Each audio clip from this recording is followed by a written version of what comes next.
अस्सलाम वालेकुम dear students, ये डॉक्टर वासिक हुसैन आपकी खिदमत एक बार फिर हाजिर नए कोर्स के साथ और लेक्चर नंबर 1 लीनियर अलजबरा।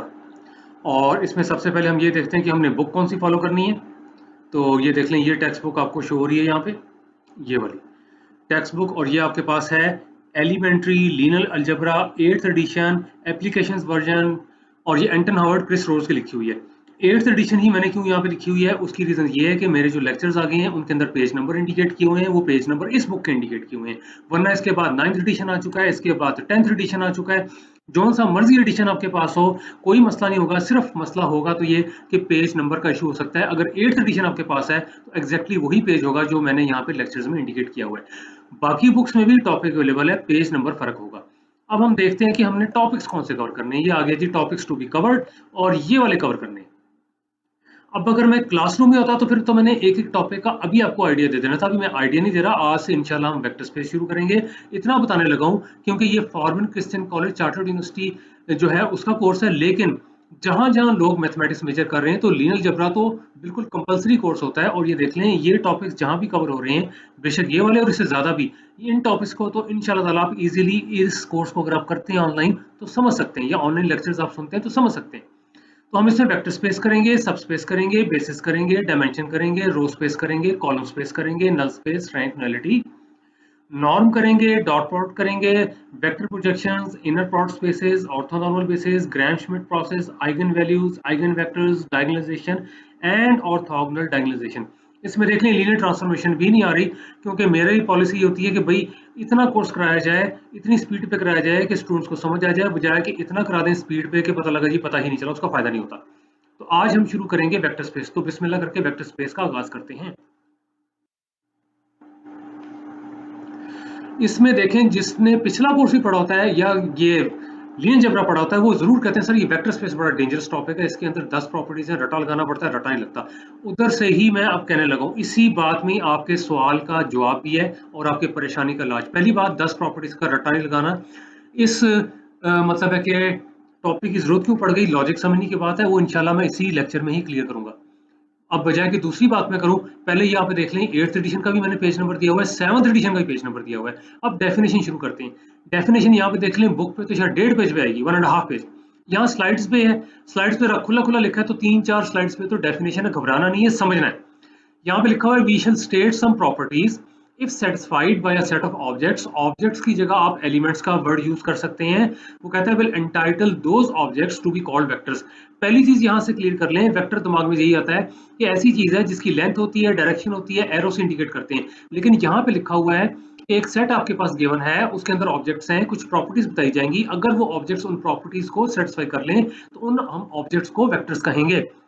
और जरूरी नहीं कि वो ऑर्डिनरी वेक्टर्स हो, वो लिखा हुआ है these new type of vectors, इनमें इंक्लूड होंगे वेरियस काइंड्स ऑफ मैट्रिसेस भी हो सकते हैं, फंक्शंस भी हो सकते हैं, पॉलिनोमियल्स भी हो सकते हैं, कुछ भी हो सकता है, ऑर्डिनरी वेक्टर्स भी हो सकते हैं, प्रोवाइडेड कि वो 10 प्रॉपर्टीज सेटिस्फाई हो जाए। तो पहली चीज तो ये क्लियर कर लें कि ये आपके पास एक सेट है, जरूरी नहीं कि उसमें ऑर्डिनरी वेक्टर्स हो, उनको हम वेक्टर्स कह सकते हैं, उस सेट को वेक्टर स्पेस कह सकते हैं, बशर्ते के 10 प्रॉपर्टीज सेटिस्फाई हो। बेशक फंक्शंस कर लें, मैट्रिसेस कर लें, पॉलिनोमियल्स कर लें, कुछ भी कर लें।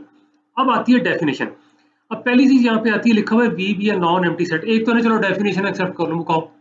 देखें, अगर इन चीजों को आप समझेंगे ना कि नॉन एम्प्टी क्यों है, एम्प्टी सेट क्यों नहीं हो सकता, तो ये यही टॉपिक आपके लिए इंटरेस्टिंग हो जाएगा, वरना वही बोरिंग हो जाएगा। और मैथमेटिक्स पे जो इल्जाम है ना कि जी वो ड्राई सब्जेक्ट है, वो बेचारे पे लगा रह जाएगा, हाँ हमें झूठा इल्जाम। और यहाँ पे देख लें, वी जो है आपके पास non empty set of objects है, ठीक है जी, non empty set of elements कह लें या ऑब्जेक्ट्स कह लें, जिसमें दो ऑपरेशंस आपके पास डिफाइंड है, दो ऑपरेशंस डिफाइंड है। अब इसमें पहली चीज क्लियर करें, स्टूडेंट सोचना शुरू कर देते हैं ये डिफाइन कैसे किया हुआ है। भाई जब उसने कहा ना डिफाइंड, इनको एक्सेप्ट करें। दो ऑपरेशंस डिफाइंड होंगे, एक होगा एडिशन, एक होगा मल्टीप्लिकेशन। इसकी डिटेल में भी देने लगा हूं। इन दोनों ऑपरेशंस को सामने रख के आपने 10 प्रॉपर्टीज को चेक करना है। एडिशन से क्या मुराद है, एडिशन से मुराद है जी वेक्टर एडिशन। एक और चीज नोट कर लें, हम यहाँ पे जो नोटेशन यूज करेंगे वो ऑर्डिनरी वेक्टर्स की यूज करेंगे, लेकिन हो सकता है ये मैट्रिसेस हो सकता है ये पॉलिनोमियल्स हो सकता है ये फंक्शंस हो। और जब भी आप इन एलिमेंट्स को भी इंडिकेट करेंगे यानी कि वेक्टर्स को, तो प्लीज अंडरलाइन करें। अंडरलाइन करना जरूरी है, वरना अगर अंडरलाइन नहीं करेंगे तो वेक्टर में और स्केलर में कोई फर्क नहीं रहता। ये मैंने मिस्टेक बहुत नोट की, अंडरलाइन नहीं करते, अंडरलाइन किया करें। तो पहली चीज तो आ गई थी आपके पास वेक्टर एडिशन। वेक्टर एडिशन से मुराद है कि ये जो आपके पास सेट वी है उसमें से दो एलिमेंट लेंगे और ऑब्जेक्ट होगा u प्लस वी। कुछ ऑथर्स इस तरह से भी लिखते हैं, प्लस को ना सर्कल के अंदर इंक्लोज कर देते हैं ताकि डिस्टिंग्विश हो सके, डिफरेंशिएट हो सके, फर्क नजर आए from the addition of real numbers. और दूसरा आपके पास आता है ऑपरेशन मल्टीप्लिकेशन बाय स्केलर्स। कौन सा ऑपरेशन? हमने कहा था एक नॉन एम्प्टी सेट है जिसपे कि दो ऑपरेशंस डिफाइंड है, एक एडिशन है, वो तो हो गया वेक्टर एडिशन। दूसरा है जी मल्टीप्लिकेशन बाय स्केलर्स, या स्केलर मल्टीप्लिकेशन भी कह सकते हैं, इसको स्केलर मल्टीप्लिकेशन भी कह सकते हैं। स्केलर से मुराद है रियल नंबर। और रियल नंबर क्या होता है? सिंपल डेफिनेशन रियल नंबर की होती है ऐसा नंबर जिसका जब आप स्क्वायर करते हैं तो या आपके पास पॉजिटिव आंसर आता है या जीरो। जैसे 2 का स्क्वायर 4, पॉजिटिव आंसर आ रहा है, 0 का स्क्वायर 0, -2 का स्क्वायर +4, वो भी देख लें पॉजिटिव। यानी कि ऐसा नंबर जिसका स्क्वायर करने से या जीरो है या पॉजिटिव रियल नंबर है, वो होता है रियल नंबर। आइए आगे चलते हैं। ये आ गया जी स्केलर मल्टीप्लिकेशन। वहां पे लिखा हुआ था ना मल्टीप्लिकेशन बाय स्केलर्स या स्केलर मल्टीप्लिकेशन। इसका मतलब है we mean for each scalar k, ये रियल नंबर हो गया, एंड ईच ऑब्जेक्ट जो कि वी में से आ रहा है इसको अंडरलाइन करना जरूरी है। एन ऑब्जेक्ट के यू, के आपके पास स्केलर है, ये तो स्ट्रिक्टली रियल नंबर है। यू जो आपके पास है हो सकता है ऑर्डिनरी वेक्टर हो सकता है मैट्रिसेस हो सकता है पॉलिनोमियल हो सकता है कुछ और भी हो। वो कहता है call the scalar multiple of u by k. कुछ ऑथर्स ऐसे भी लिखते हैं, वही ये जो मल्टीप्लिकेशन का निशान है इसको डॉट से इंडिकेट करके तो सर्कल में इनक्लोज कर लेते हैं। हम ये वाली नोटेशन यूज नहीं करेंगे, हम ये वाली करेंगे। ये भी इसलिए करते हैं ताकि डिस्टिंग्विश कर सकें from the multiplication of real numbers, लेकिन हम ये वाली नहीं, हम ये वाली यूज करेंगे। तो बात यहाँ पे आ गई कि एक आपके पास non empty set of vectors है, जो हमें नहीं पता नॉन एम्प्टी क्यों है। Non empty set of vectors दिया हुआ है, या ये कहना चाहिए non empty set of objects दिया हुआ है। अगर 10 प्रॉपर्टी सेटिस्फाई होंगी तो उन ऑब्जेक्ट्स को हम वेक्टर्स कह देंगे। तो u प्लस भी आपके पास यहाँ पे हो जाएगा वेक्टर एडिशन, उसमें वेक्टर एडिशन भी डिफाइंड है, उसमें स्केलर मल्टीप्लिकेशन भी डिफाइंड है। अब 10 प्रॉपर्टीज चेक करनी है, आइए हम देखते हैं प्रॉपर्टीज क्या हैं। ये लीजिए, वो कहता है v is called a vector space for all u v w belonging to v and for all scalars k and l if the following 10 properties are satisfied। अब स्टेप बाय स्टेप चलें। पहली बात है कि आपके पास जो वेक्टर एडिशन है defined है। सबसे पहले आपने चेक करना है कि u प्लस v उसको बिलोंग कर रहा है कि नहीं। यानी दो एलिमेंट्स आपने लिए, कोई दो आपने ऐड किए, तो जो रिजल्ट आ रहा है वो उसमें जा रहा है या नहीं जा रहा। इसका मतलब है v is closed under vector addition, इसको कहते हैं v is closed under vector addition, इसको क्लियर प्रॉपर्टी भी कहते हैं। अब अगर इसको रियल लाइफ से एग्जांपल लेनी है तो आप ये कह सकते हैं, चलिए एक यूनिवर्सिटी है, उसके अंदर कोई असिस्टेंट प्रोफेसर साहब है, उनकी कोई तनख्वाह होगी, कोई आपके पास एसोसिएट प्रोफेसर साहब है, उनकी भी कोई पे होगी। तो क्या कोई ऐसा बंदा है जिनकी पे इतनी हो जो इन दोनों की पे को ऐड करके आ जाए? तो हो सकता है प्रोफेसर साहब हो, प्रोफेसर साहब की पे इन दोनों की पे को ऐड करके आ जाए। ठीक है, इस तरह से आप एग्जाम्पल इसको रियल लाइफ से कर सकते हैं। तो फर्स्ट 5 प्रॉपर्टीज है उसमें वेक्टर एडिशन ही अप्लाई होगी। तो यहाँ पे देख लें, सेकंड प्रॉपर्टी है, इसको कहते हैं जी commutative property. Commutative property vector addition लगती है बड़ी एब्स्ट्रैक्ट है, u plus v is v plus u। देखिए कॉम्यूटेटिव वर्ड निकला है कम्यूट से। कम्यूट का मतलब होता है एक्सचेंज, कि एक फिनोमेना हो रहा है तो अदर वे अराउंड हो सकता है या नहीं हो सकता। अब सीधी सी बात है, अगर आप यूनिवर्सिटी में आते हैं किसी कन्वेंस में, उसी कन्वेंस में वापस चले जाते हैं, तो देख लें ये मामला भी आपका कॉम्यूटेटिव ही है। ठीक है जी। और लेकिन कुछ चीजें कॉम्यूटेटिव नहीं भी होती। फॉर एग्जाम्पल आप किसी पार्टी में तैयार होकर जा रहे हैं तो डेफिनेटली पहले जराब पहनते हैं, उसके बाद जूता पहनते हैं। ये नहीं होता जूता पहना उसके ऊपर जराब चढ़ा दी। अब इसी तरह से ये कॉम्यूटेटिव नहीं था। अब एक मैं एग्जाम्पल आपको देता हूँ कॉम्यूटेटिव प्रॉपर्टी जो कि नहीं है, प्लीज तजर्बा ना कीजिएगा। कुत्ता आपको काट सकता है, आप कुत्ते को नहीं काट सकते, ये कॉम्पिटिटिव प्रॉपर्टी नहीं है। देखें ये रियल लाइफ से मैं लिंक कर रहा हूँ ताकि ना लगे कि एब्स्ट्रैक्ट चीज है, रियल लाइफ से इनका लिंक है। अब आ जाती है जी एसोसिएटेड प्रॉपर्टी। इसमें देख लें ऑर्डर बदला हुआ है, ऑर्डर से मुराद है पहले यू लिखा हुआ है फिर वी लिखा हुआ है, लेकिन यहाँ पहले वी लिखा हुआ है फिर यू लिखा हुआ है। यहाँ पे देख लें ऑर्डर सेम है, यहाँ पे 3 एलिमेंट्स हैं, U V W. U at the first place, V at the second place, W at the third place. ये है जी associative property of vector addition. ठीक है जी, इसको कहते हैं associative property of vector addition, कि पहले आप u और v को ऐड करें फिर w ऐड कर दें, या पहले v और w को ऐड कर दें फिर u ऐड कर दें। इसको भी रियल लाइफ से करना है तो देख लें एसोसिएशन क्या होती है कि हमने एसोसिएशन बनाई हुई है, इसमें 3 दोस्त हैं, पहले u और v मिलते हैं, प्लान बनाते हैं, w के साथ डिस्कस करते हैं, प्लान फाइनल हो जाता है। नेक्स्ट टाइम v और w मिलते हैं, प्लान बनाते हैं, और u से मिलते हैं, उसी तरह का प्लान फिर बन जाता है, तो बात बन जाती है। लेकिन यहाँ पे बदकिस्मती से उल्टा होता है, पहले u और v मिले फिर w के पास चले गए, लेकिन नेक्स्ट टाइम v साहब w के पास आ जाए तो u को गुस्सा आ गया v पे, ओए मेरे पास क्यों नहीं आया, जा मैं नहीं बोलता, एसोसिएशन खत्म, प्रॉपर्टी फेल। इसी तरह से यहाँ पे लिखा है there is an object zero in v, zero vector in v। ठीक है जी, इसको कहते हैं जीरो वेक्टर। इसको लेफ्ट हैंड साइड से ऐड करें या राइट हैंड साइड से ऐड करें तो u में फर्क नहीं आता। देखिए अब ये लगता है बड़ा एब्स्ट्रैक्ट है, आगे जाके इन चीजों का हम इस्तेमाल कर रहे होंगे। अब कहेंगे जी कि ये क्या चीज है। फॉर एग्जाम्पल डॉक्टर साहब आपको मेडिसिन देते हैं और कोई ऐसी दवाइयां भी देते हैं जिसका साइड इफेक्ट ही कोई नहीं है, फॉर एग्जाम्पल विटामिन देते हैं, उसका कोई साइड इफेक्ट नहीं है, तो समझ लें कि वो आइडेंटिटी एलिमेंट के तौर पे आ रहा है। तो लेकिन अब यहाँ पे देख लें जो मोस्ट इंपॉर्टेंट चीज, वो कहता है there is an object zero vector in V, कुछ और हो या ना हो ये जीरो वेक्टर लाजमी इसमें होगा, इसीलिए वेक्टर स्पेस को नॉन एम्प्टी कहा जाता है। इसी वजह से इसको नॉन एम्प्टी कहा जाता है। ये प्रॉपर्टी नंबर 4 है आइडेंटिटी एलिमेंट की। ये आगे जाके लिखा होगा लेकिन मैंने अभी बोल दिया है। तो यहाँ पे देख लें, इसको जीरो वेक्टर कहते हैं कि लेफ्ट से ऐड करें राइट से ऐड करें वही आ जाता है for all u belong to V. Zero को कहते हैं आइडेंटिटी आइडेंटिटी या identity element with respect to vector addition, यानी कि लेफ्ट से राइट से ऐड करें किसी वेक्टर में ऐड करें उसको फर्क नहीं पड़ता। अब जब ये आइडेंटिटी एलिमेंट आपके पास आ जाता है तो फिर हम कहते हैं कि जो भी एलिमेंट है ना वी का, उसका एक नेगेटिव होगा। उसको नेगेटिव भी कह सकते हैं, एडिटिव इनवर्स भी कह सकते हैं। उसको राइट से ऐड करें एलिमेंट के अंदर या लेफ्ट से, तो ये आइडेंटिटी वापस आती है। ये वही आइडेंटिटी है या वही आइडेंटिटी एलिमेंट है जो आपके पास प्रॉपर्टी नंबर 4 में था, कोई और नहीं है।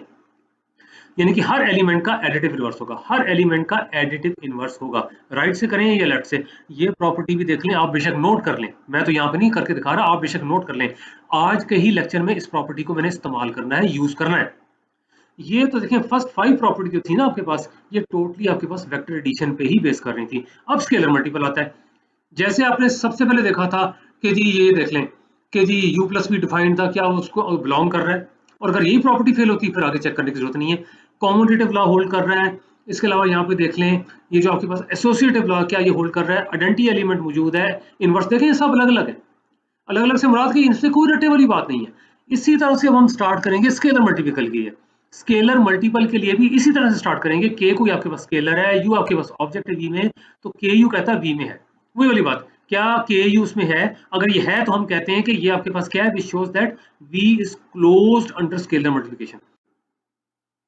यहाँ पे लिखा हुआ है के टाइम्स यू प्लस वी, इकट्ठा ही किया हुआ है ना, यू प्लस वी किया हुआ है और उसके बाद के से हिट कर दिया है। यहाँ पे किया हुआ है कि जी पहले यू को हिट किया हुआ है के से, फिर वी को, फिर दोनों को ऐड कर दिया। अगर दोनों सेम हो जाते हैं तो ये प्रॉपर्टी सेटिस्फाई हो जाती है।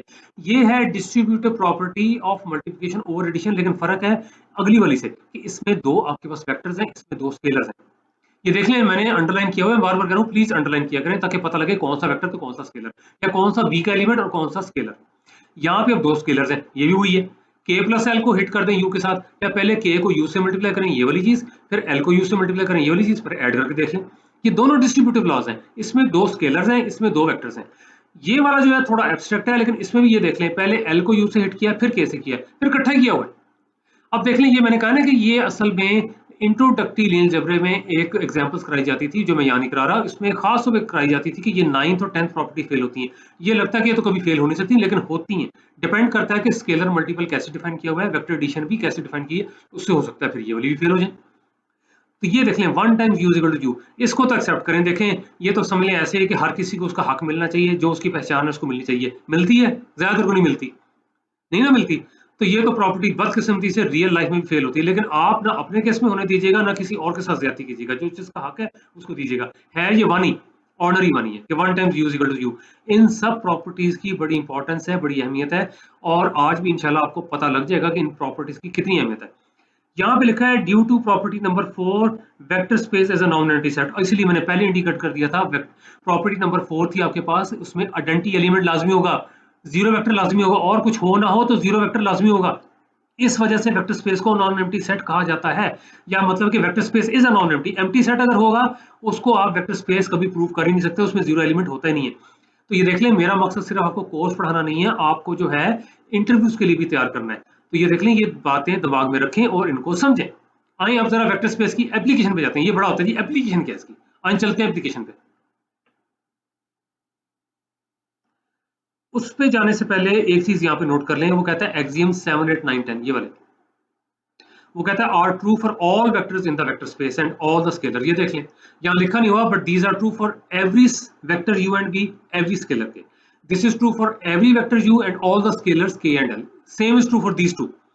ये मैंने इसलिए लिखा है कि ये मैं इस लेक्चर में नहीं, अगले लेक्चर में यूज करूंगा ये कॉन्सेप्ट, ये वाला जो आपके पास है, ये तब जब हम सब स्पेस का प्रूफ करेंगे। अभी नहीं बता रहा, अगले लेक्चर में इसको मैंने यूज करना है। और जब एक लेक्चर क्लियर ना हो तो अगला समझ आ ही नहीं सकता। साथ साथ करें प्लीज, ठीक है। आए आगे चलते हैं। ये लें जी पहली एप्लीकेशन। वो कहता है वी वेक्टर स्पेस है। देखें जब उसने कह दिया ना कि वी वेक्टर स्पेस है तो इसमें आपने प्रूव नहीं करना, 10 की 10 प्रॉपर्टीज आपकी ऑलरेडी सेटिस्फाइड हैं, जिसको मर्जी जैसे मर्जी यूज करें। अब वो कहता है यू आपके पास वेक्टर है वी में, के कोई स्केलर है, तो प्रूव करें कि -1 को जब यू से मल्टीप्लाई करेंगे तो एडिटिव इनवर्स आएगा। ये माइनस यू असल में एडिटिव इनवर्स था, लगता तो कोई फर्क नहीं है लेकिन एडिटिव इनवर्स है। यहाँ पे उसने क्या भी दिया के -1 है, यहाँ पे देख लें स्केलर मल्टीपल -1 है। लेकिन मजे की बात यह है कि ये तभी होगा अगर वेक्टर स्पेस होगा। वेक्टर स्पेस हो तो जरूरी नहीं है कि माइनस से मल्टीप्लाई करने से एडिटिव इनवर्स किया। यही तो चीज है यहाँ पे। लेट का मतलब है गिवन, देन का मतलब है प्रूफ। लेट का मतलब है given, then means proof. Given क्या है कि वी वेक्टर स्पेस है, 10 की 10 प्रॉपर्टीज आपकी सेटिस्फाई हो रही हैं। प्रूफ क्या करना है कि -1 को जब यू से हिट करेंगे तो एडिटिव इनवर्स आएगा। अब देख ले मैं जुबानी बोलने लगा हूं। प्रॉपर्टी नंबर 5 रिकॉल करें। एडिटिव इनवर्स की डेफिनेशन क्या थी? वो थी u plus minus u equal to minus u plus u equal to identity. यानी कि वेक्टर u जो आपके पास है उसके अंदर माइनस यू को ऐड करते हैं तो एडिटिव आइडेंटिटी आती है। तो अगर वाकई ये चीज इसके बराबर है तो आपको ये प्रूफ करना पड़ेगा कि -1 टाइम्स यू को अगर आप ऐड करें u में तो आपके पास आइडेंटिटी एलिमेंट आ जाए। देखें ये है, क्योंकि गड़बड़ी होती। अच्छा जी ये शो करना है कि -1 times u equal to minus u, we must demonstrate that. अब इसका रटा लग रहा है भाई, लॉजिक समझ लेना। अगर आपने थ्योरी समझ ली है तो ये देख लीजिए इजीली पता लग जाएगा। एडिटिव इनवर्स होता है कि जब आप u में ऐड करें तो आपके पास एडिटिव आइडेंटिटी आए। अगर आप कहते हैं एडिटिव इनवर्स इसके बराबर है तो -1 टाइम्स u को जब इसमें ऐड करेंगे तो एडिटिव आइडेंटिटी तब भी आनी चाहिए। अब वो कहता है to see this observe that. अब देख लें ये मैंने लैंग्वेज यूज की है बुक की। वो कैसी ही लैंग्वेज यूज करता है। और बदकिस्मती से जो रटा लगाते हैं वो एग्जाम में भी ऐसे लिखते हैं प्रॉपर्टी 10 प्रॉपर्टी 8। और भाई ये कोई जायदाद वाली प्रॉपर्टी है कि झगड़ा करना है? भाई प्रॉपर्टी 10 नहीं, आप पूरा लिखें कौन सी वाली। बहरहाल हम यहाँ से स्टार्ट करते हैं, हमने प्रूफ तो ये करना है ना। और मेहरबानी करके इसको मान के ना चलिएगा, कुछ पहले ही लिख देते हैं इक्वल टू 0 और लेफ्ट साइड को सिंपलीफाई करके एंड में 0 इक्वल टू 0। मैं तो ये कहता होता हूँ कि अगर आपने इक्वल टू 0 लिखना है ना तो स्टाम्प पे लिख के दे दिया करें कि सर आपने जो कुछ पूछा हुआ है सच पूछा, हमें कोई शक नहीं है, हम बगैर प्रूफ के इसको एक्सेप्ट करते हैं। तो जब भी प्रूफ करना है तो लेफ्ट से राइट या राइट से लेफ्ट, यहाँ से लेफ्ट से राइट जा रहा है, यहाँ से स्टार्ट करें। अब देख लें यू आपके पास लिखा हुआ है 1 टाइम्स यू, ये प्रॉपर्टी 10। तो यहाँ पे आप पूरा इंडिकेट करें कि वेक्टर स्पेस में 1 टाइम्स यू के बराबर होता है। मैं बता रहा हूँ ये बुक का तरीका है लेकिन ध्यान से सुना करें। 1 टाइम्स यू के बराबर होता है, that is from the vector space. Property 10 लिखने की जरूरत नहीं। फिर उसके बाद आप यहाँ देख लें कि यहाँ से u कॉमन निकाला हुआ है, यहाँ से 1 आपको यहाँ पे नजर आ रहा होगा, -1 यहाँ पे नजर आ रहा होगा। अभी आपने प्रॉपर्टी 8 पढ़ी है जिसके अंदर आपके पास क्या था, k plus l times u is equal to k of u plus l of u, जिसमें दो स्केलर्स थे। दो स्केलर्स थे, बेशक इकट्ठे आप ऐड करके इस पे हिट कर दें या सेपरेट कर दें।